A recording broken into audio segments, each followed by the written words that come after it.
Hello everyone.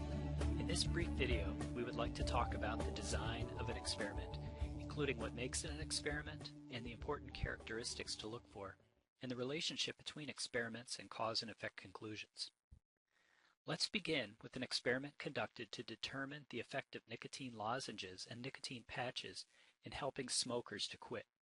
1,504 smokers volunteered to participate in the experiment. These were all people who had been smoking at least 10 cigarettes per day for the previous 6 months and were self-described as motivated to quit smoking.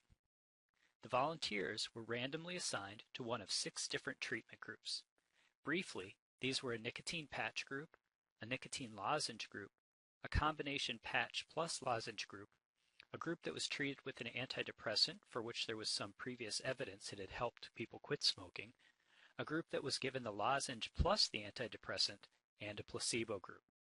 It's important to note the volunteers were assigned at random. They were not able to choose the group they were in. This way, any potential lurking variables should be balanced among the groups. All the heavy smokers, for example, won't end up in one group, or all the healthy people in another group. The participants were blinded.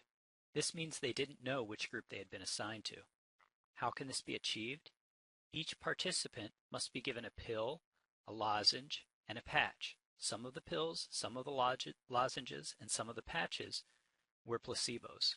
This means they didn't really contain any nicotine, but were only used so the volunteers couldn't identify the group they were in.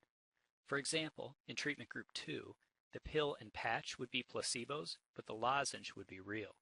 This was carried out in the appropriate combinations for all 6 groups. This is done to account for the well-known placebo effect. Sometimes people respond to the idea of being treated and not the actual treatment itself. The researchers were also blinded. The members of the research team who gathered data from the volunteers during the study didn't know which treatment group they were in either. This way, their measurements and conclusions could not be influenced by the knowledge of the group. When both participants and researchers are blinded, the study is called double-blind. Let me recap. The main principles of the experimental design are these.